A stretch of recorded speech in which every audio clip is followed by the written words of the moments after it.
Hey everyone, and welcome back to your favorite sales podcast. I'm your host, Ross Rich, and I'm joined by a very special guest today. We have Nate Vogel, who is the global vice president of go-to-market enablement at a company you might have heard of if you know the go-to-market space called Gong. And really grateful for him to be sharing some time and some best practices with us today. Welcome.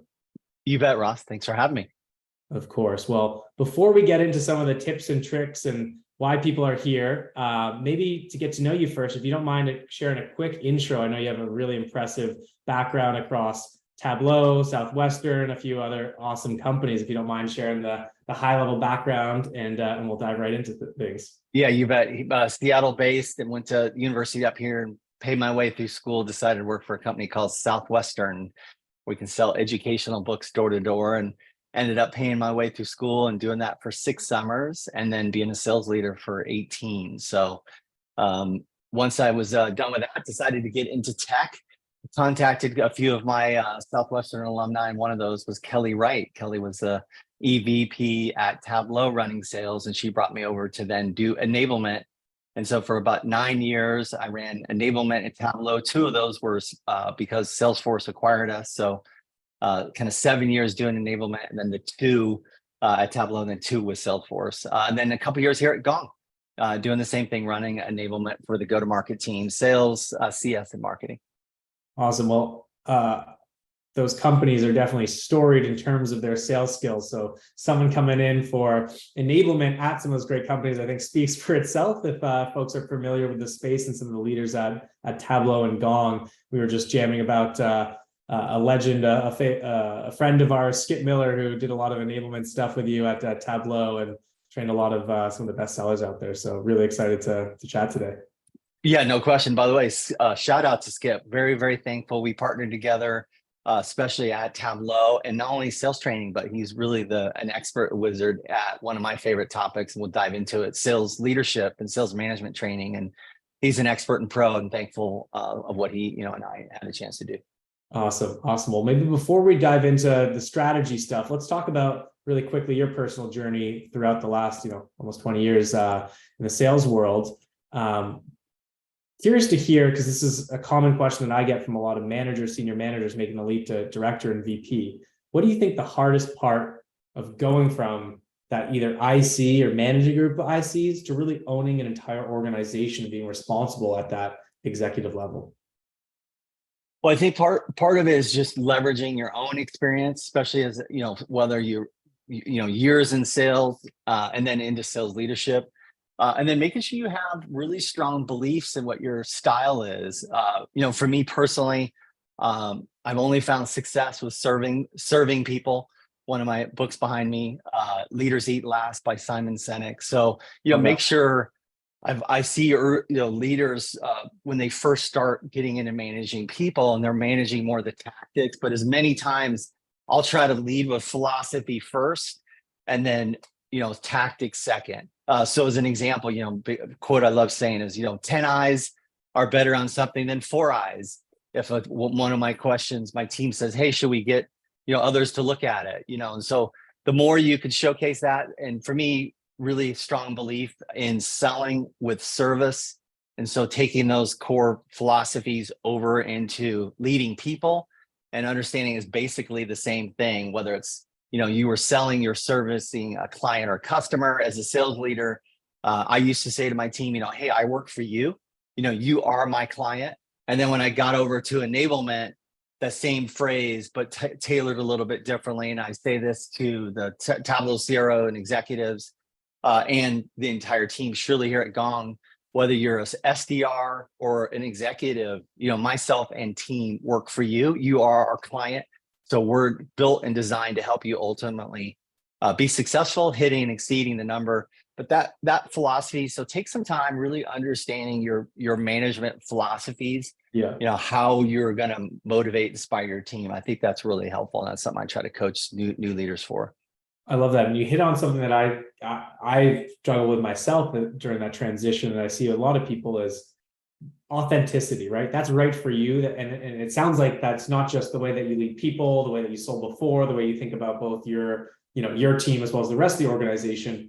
what feels right to you? And I think, with that high pressure that comes from, oh, there's this new opportunity, what worked as a great IC and a great manager doesn't work as a leader, I found. And having to rediscover this after being so good at something, right? You got that opportunity because you crushed it at the previous thing. It's so freaking hard because you kind of try harder to do almost the wrong thing more because before you work more, you got this output. And I think you hit the nail on the head where it really moves from the doing to serving. And I think once you have that, the second is, data. It's, surely something I've focused in on. And I go way back, when I was a kid, I loved looking at baseball cards and football cards and turning over the card and studying the data behind it. The money ball early on. That's right. Yeah, just data. I remember in high school, I would study like if I had, and I was very competitive, so you can use data for competing.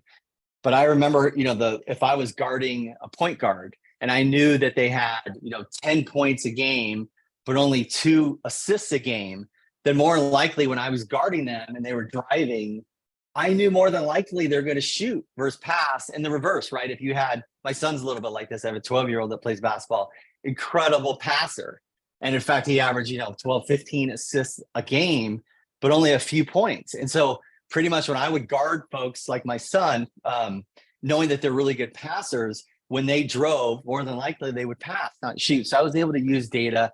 And then all throughout my sales career, I found at Southwestern, if I had 4 more demos a day as a seller or a leader over a week, and then over a selling period, that I would be able to be competitive with data. And I found that, hey, I could be sales leader of the year more than likely if I focused in on the data, and, took that to Tableau, which is all about the data, and same with Gong.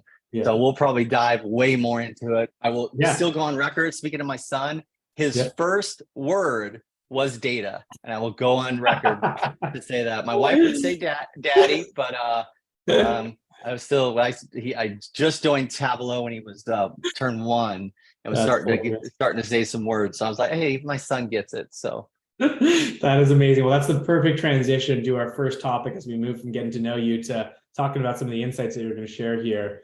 Data will drive insight into adoption. So that's one of the 3 takeaways. Maybe we'll just quickly hit on the highlights of those 3 takeaways and then dive into each of them at a time. Maybe I'll give you the overview and I'll give you the mic to dive into the data one first. So the 3 ones that we're going to be talking about today for the rest of the session. 1, data will drive insight into adoption. For example, changing a behavior or teaching something new takes a ton of reinforcement. I know you got some data points there, so I won't steal them, but a lot of people forget things right after you share, and you really need that reinforcement. Number 2, I love this one. Be very specific what you're doing in terms of transformational strategic initiatives. Excited to talk about that, especially in 2023. A lot of people making changes, how to be successful when you're doing so. And then lastly, talking about leadership and authenticity. Lead first by example. You can't ask people to do something that you're not willing to do yourself and repeat over and over. So those are going to be the 3 things that we're going to spend most of our time talking about. Back to the data. Talk to me. Data will drive insight into adoption. What do you mean by that? Well, and this is something we think about every single day at Gong. And by the way, I think now people understand the power of data, but understanding transformational ways of moving an organization. So as we talked a little bit about, I had the honor of being a sales leader for 18 years, but when I joined Tableau, then Salesforce, and now Gong, my job is to work with the CROs, the executives of organizations, and work with them on their strategic bets, their strategic initiatives. So I listened to quite a few of your podcasts, and you had some great hosts, and they'll talk about things they're doing to implement in an organization. A lot of those execs have these ideas. At Tableau, we call them growth levers. And so we would pick certain things. We're going to go big with partners. We're going to go big with competitive. We're going to go big with product. A lot of those are usually lost with either the enablement and ops persona. So let's start with the first one. According to McKinsey, 70% of transformational strategic initiatives fail. And so one of the things that I get lucky to talk to customers about, and a lot of time what I do at Gong is actually get in front of customers to show how we use our own technology Interesting. did the same at Tableau, but surely Gong, where I show, okay, here's how we use Gong on Gong to actually take those transformational strategic initiatives and help them be successful. And I tell the customers, hey, don't be a McKinsey statistic. These 70% fail. And why is that? You dive into some of the data and some of the insight, and that's really the second point, or the main point you said, which is it's very hard to change behavior. Yeah. Go to all of the L&D professionals, learning development professionals out there. By the way, my mom was a former special education teacher, so it's kind of been in my blood. But according to HBR, and there's tons of data around here on this topic, if you train someone the next day, if they don't implement it and do something right away, they'll forget 75% within one day. We're not even talking about changing behavior, just did they implement something from the training? Yeah. And so this idea that I really see why a lot of these strong initiatives with executive buy-in fail, because it takes so much energy, so much effort to actually showcase the behavior change and then the adoption. And then with data, I'm a huge fan of Gong data, but I'm a huge fan of data to show adoption. I like looking at not only the training scores, I like looking at, content, and we were partnered with, the Seismics and the High Spots of the world to see what data is being shared with customers. And then more importantly is you want to take training to ultimately win rate, decrease in churn. And so we really get into that adoption. And then the third point, which again, I can talk about this literally all day, was the best way to change behavior, the best way to influence, in my humble opinion, adoption, to make sure those transformational strategic initiatives don't fail, is leadership by example, leaders first. And so one of the things that we've been doing at Tableau and Gong surely is working with leaders to make sure they're bought in on the initiative, understand the initiative, get trained first, to showcase the right behavior, and then ultimately help those initiatives be successful and surely go deeper. But at a high level, you can see how passionate I am, mostly because of the mistakes I made early on. I did too much enablement to rep. Yeah. And what I should have done is enablement to manager and leader, and then leader, manager to rep. Yeah. And when we rolled out our new messaging here at Gong, we had our CRO, kudos to him, Ryan, and our chief customer officer, Ben, actually start the training 2 days, flew everyone in, started the training with both of them, actually doing the messaging first. And from there on, I think it showcased the importance that if the executive learned it and now is going to do it, that really showcases. And I found it, 50, 60% increase in adoption from all the years of doing this, just if you just make sure leaders are really bought in and ultimately start with that. So long monologue, but you could tell why I'm so passionate. Well, you answered the follow-up question, which I always ask, which is like, great, these things are impactful, but what is the number one thing that you think people could start doing tomorrow? And it sounds like that would be, hey, instead of just, hey, sales leader, hey, revenue leader, CRO, you want to do this? Okay, I'm going to roll it out to the team. First to you, then their directors and the managers and then the reps. And I love that, because you know what it sounds like? This sounds like great sales. This sounds like what I would do if I'm trying to break into a new account and I want to de-risk the deal. You know what I would do? I wouldn't spend all my time with the managers and directors. I'd go straight to the CRO, CEO, CFO, and I'd say, hey, is this important to you? Because if it's not, you know what's going to happen? It's going to fail. There's going to be some other priority that jumps up and pushes this one down. And even if I get your team to sign tomorrow, this isn't going to be a successful partnership. And we care about long-term partnerships because it's ARR based. To be honest, we don't care about you signing this contract today. And it sounds like your tip is, let's go talk to the leaders. Maybe if you don't mind sharing, one or two talk tracks or best practices or how to do that, right? So let's say this messaging one's a perfect example. You're working with the team, you want to roll out this new messaging.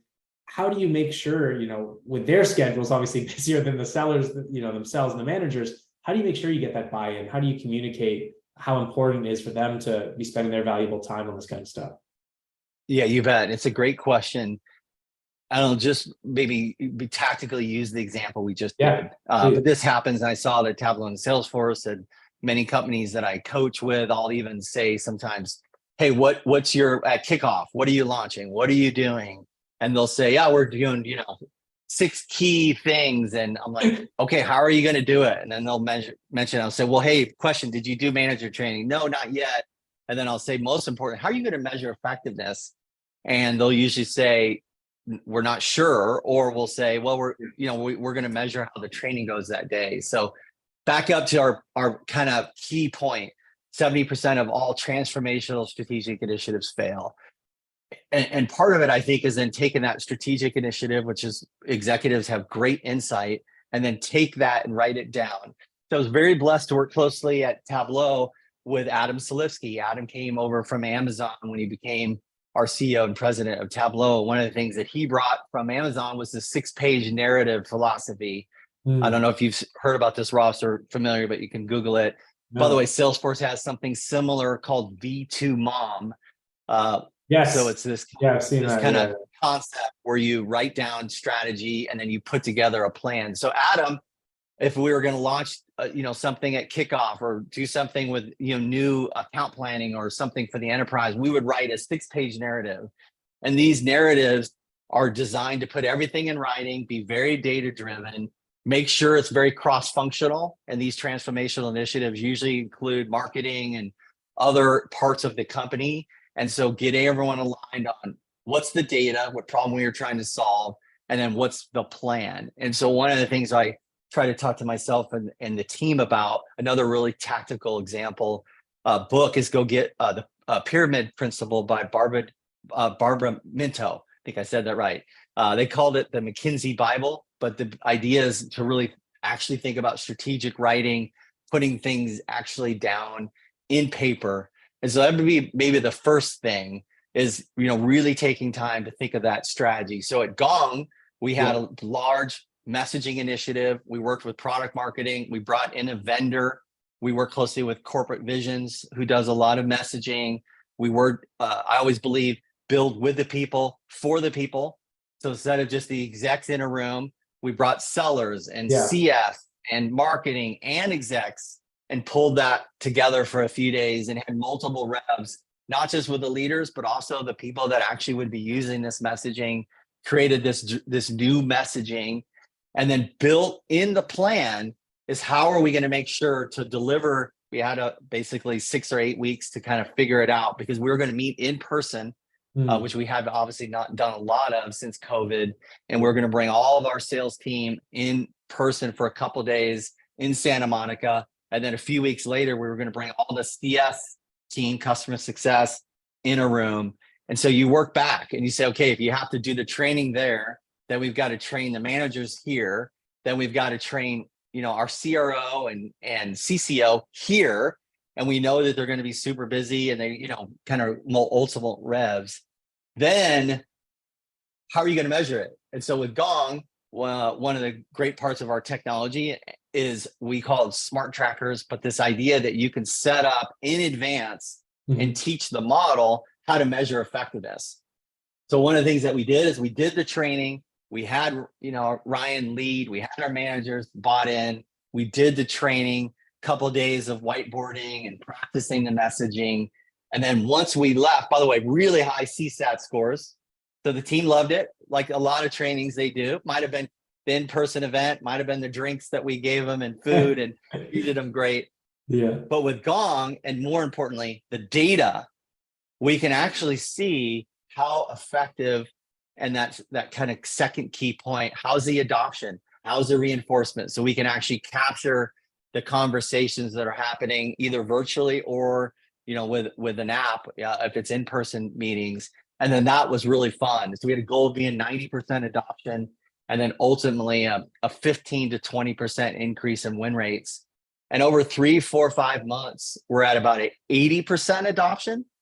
So think about what I just said. Wow, that's really powerful. I know how to do this. I know how important it is. We got the managers trained. We had Ryan do exactly what he's supposed to do. Our enablement team rocked. They did everything right. And we're still 4 months later, not at our goal of 90% adoption. We're at 80%. 80% is pretty impressive when you said the default of the next day is 75% loss. That's right. So, but we want to have this high bar, and we want to make sure these transformational initiatives don't fail. And we're seeing a 20 to 25% increase in win rates.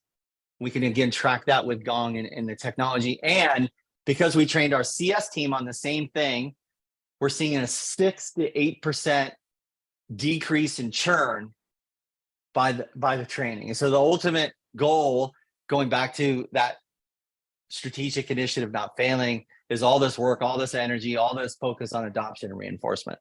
Totally. Well, before we move on to the last piece, so we heard a lot of things, what you can do to do it right? Get leadership involved, hey, for the rollout, but even before then, get input from all the other key stakeholders. Again, this is just reminding me of like great sales, right? Validate it with all the people below the line, go back to above the line, like love it. This is a great way for me to remember it at least. What do you think most people do instead of that, and why? What is the default? Why do some people, maybe they're working on their own rollout or up-leveling the team, trying to get them to do certain things, maybe do better account planning, maybe build better business cases, maybe, roll out a methodology like a med pick or a challenge or something like that. Right. What do you think the default is? And why do you think that doesn't work? Well, listen, and this is super important. And I've always said, you're only as good as your leaders, as good as we are from an enablement perspective, and we can actually measure data. I've been so blessed. At Southwestern, I had some great leaders. At Tableau, I worked with Kelly Wright. I worked with Dan Miller, one of the best leaders I've ever been around. And he was our EVP at Tableau for a long time. And then, and by the way, I learned a lot of those 2 years at Salesforce. And then at Gong, we had some incredible leaders, including Amit, our CEO, and so on. So I think generally, number one is, do you have executive buy-in? And do you have executive buy-in? Mistake, probably here's the second point. Most people say, yeah, I have a buy-in because that was my executive's big strategic initiative, but you have the trust and buy-in that you could tell the leader, okay, here's what it takes. I'll never forget it. Dan Miller and I were getting ready to roll out a 2-day manager training before our big kickoff. We had 450 frontline managers in a room. And him and I'm so blessed to work with him, but him and I look out and we lean over. We hadn't started yet. Everyone was kind of settling in. And Dan and I said, these 450 leaders are going to produce $2 billion in revenue or more, right? Because this is the team that is going to go execute on it. So I think if you have buy-in, but also have trust, because I was able to sit down with Dan and say, let me show you what it's going to take to really make those initiatives be successful, including 2 days, bring all your leaders in, work with them in advance, get them aligned on the content, and then a full adoption reinforcement plan. And so I think big mistake is I think executives underestimate how much time it's going to take for adoption, reinforcement, changing behavior. I've got all kinds of great data around this. And you can surely see it from many enablement and kind of L&D professionals around that. And so I think that's the thing, people want to roll stuff out, you train on it. People in a lot of execs are like, oh, that great, we did it. Everyone knows how to do competitive training. Not the checklist. Yeah. That's right. Yeah. It's less about, it's less about the overall strategy. Hey, what's the thing that we're trying to check the box? Or, okay, we did a training. Okay, we have a competitive battle cards now. Okay, we have this stuff. Who's your implementer? Who's the person that's going to say, that's right, this is the resources, this is what we're taking, and I'm going to see this through, and I'm going to hold you accountable. And I don't think a lot of leaders like that, though. That's, kind of now maybe to answer our question is like, where does it fall? I think a lot of people love the check the box, go back to the CEO, go back to executive and say, team, and say, we did this thing. But as we know, in sales, it's all about outcomes. It's not about inputs. That's right. A lot of these OKRs can be, we did the SKO, we did the thing. But what I'm hearing from you is it's about the uplift. It's about the win. Right. It's about the churn reduction. And that's what I'm hearing the difference is if unless you're going to create your own success criteria, that is measurable, you're not going to be successful. Well, and data. And so again, this is cross-functional. So when we launched our messaging, I said, hey, we'll probably have to make some tweaks. And so we were able, month 2, we were seeing, wait a minute, why are reps using the content once, but then we could see in the conversations that customers were not really resonating it well. And we were realizing that we were talking too much about Gong. And what our customers actually wanted, and our reps actually said, hey, listen, the content is tailored too much around Gong. This was during the kind of consolidation and tech stack. And so one of the things, we have 120 plus integrations. And so what our customers wanted to know is, hey, we know Gong's great, but how about Gong and LinkedIn? How about Gong and Slack? How does the integrations work with Gong and HighSpot? And so we had to pivot some of it with content and data to make that be successful. So again, maybe one other point is, even if you launch it, you align with leaders, you roll it out, you feel like it was going to be successful. Because by the way, me and product marketing were like, we think this content's great. We certified 99% of the team. They weren't adopting it. Our customers actually, you could see it. They weren't asking follow-up questions. And by the way, you can then see, do they request, hey, show me that slide or share that content with me. We weren't getting a lot of that. But once we started talking about our integrations, we could see in the data, wow, customers were wanting that content. They were asking follow-up questions. Tell me about, Gong and HighSpot. How does that work? And we have that. And so again, data. So all of these things, again, was blessed to work with such great leaders and great leaders that would trust the overall philosophy to truly change behavior and showcase that reinforcement. It was very data-driven. And luckily, many of the times went successful. Awesome. That's super Kudos helpful. to them. I got lucky to work with such great leaders. Totally. So I've been blessed about that. Well, before we wrap things up, just to maybe hit on again the top 3 things that we talked about. Be incredibly specific about what you're going to do. You only get so many shots. There's only so many initiatives that you can sign the whole company or org up with. Be incredibly specific. Have those success criteria quantified, as we talked about, and then make sure your leaders are there and leading from the front by example, not just focusing on the end users, but also making sure that if you're asking someone else to do it, that everyone above them needs to be able to absolutely knock it out of the park. That's right. Awesome. Well, before we wrap things up, this has been an action-packed session, Nate, but we're going to move to some rapid-fire questions. We got a few. You bet. 1 sentence or 1-word answers. Are you ready? All right, here we go. I think I've thought about some of these, so here we go. Let's do it. Not too in depth. Main reason most teams miss their ARR targets. Well, you surprise, frontline managers. Totally. And by the way, when they hit frontline managers. So again, success and failure, you're only as good as your leaders. Yep. Love that. Favorite resource related to revenue leadership. It could be a book, a course, a podcast, whatever. Well, of course, Gong Data Labs, great content there. I referenced it earlier. I always believe great leaders are great readers. Simon Sinek, if you haven't read Leaders Eat Laugh, by the way, Skip's got some great content. His book, Sales Management book's amazing. And my favorite book, I probably reread it 15-ish times, How to Win Friends, Influence People, by Dale Carnegie. Wow, you're speaking my language. I didn't even know we're wrapping up with that, man. Another time we're gonna have to do like a whole hour together. Yeah. Love to. Love that book. Read it a bunch. Number 1 challenge for revenue leaders, specifically in 2023. So many strategic initiatives. There's so much to do. Macro, all these things are changing. Be careful. There's only 3 or 4 things a team can do. And think about what we talked about: adoption, reinforcement, getting managers bought in. Too many strategic initiatives, trying to do too many things.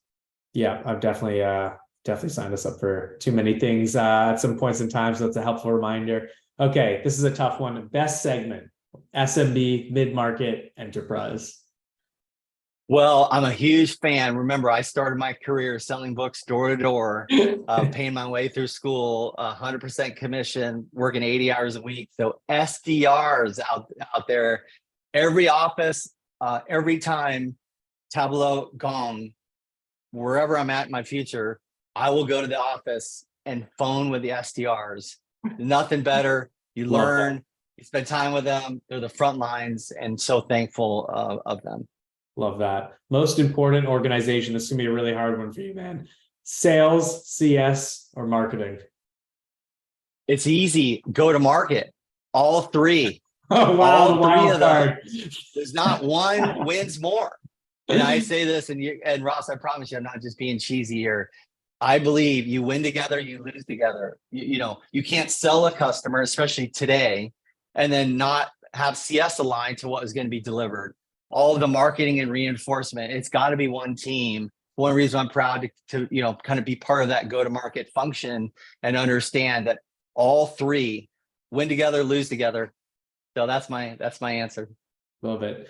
Bet you got around that really well. Best way to unplug from the demands of leadership. Well, again, I'm a big reader, so that's one. And listen, for me, I love being around youth, young people, including obviously my son, who's 12. Being around young people. So one of the things I have the honor, I'm on the University of Washington Foster School of Business, and in the sales, they actually have a sales program, and so I'm on the board. And only 197 universities in the U.S. actually have a sales part of their degree. So kudos for University of Washington here. I get a chance once or twice a quarter to come in and spend time with students talking about data and how important it is. So youth, anytime, sports, my kid, coaching basketball, being with the students at UW, and then of course, reading. Great leaders are great readers. Awesome. Awesome. And last one before we wrap up here, the road to successful revenue leadership is paved with Service. There's no other way I have found, and I teach my son this. In my opinion, the true joy in life, the path is helping and serving. Love that. And you definitely practice what you preach. I feel like we got a few driving key lessons here that we've revisited, which is awesome. So hopefully if you're listening out there, you've learned a few things to take back to your organization or team. And Nate, again, really appreciate you joining. If folks want to get in touch with you, what is the best way? Well, love LinkedIn. So yeah, just Nate Vogel. You can follow me on LinkedIn and connect and share best practices. And I have a kind of a saying, keep learning, keep serving. And so always love to learn and partner together. Awesome. Awesome. Well, appreciate your time and have a great one. You bet.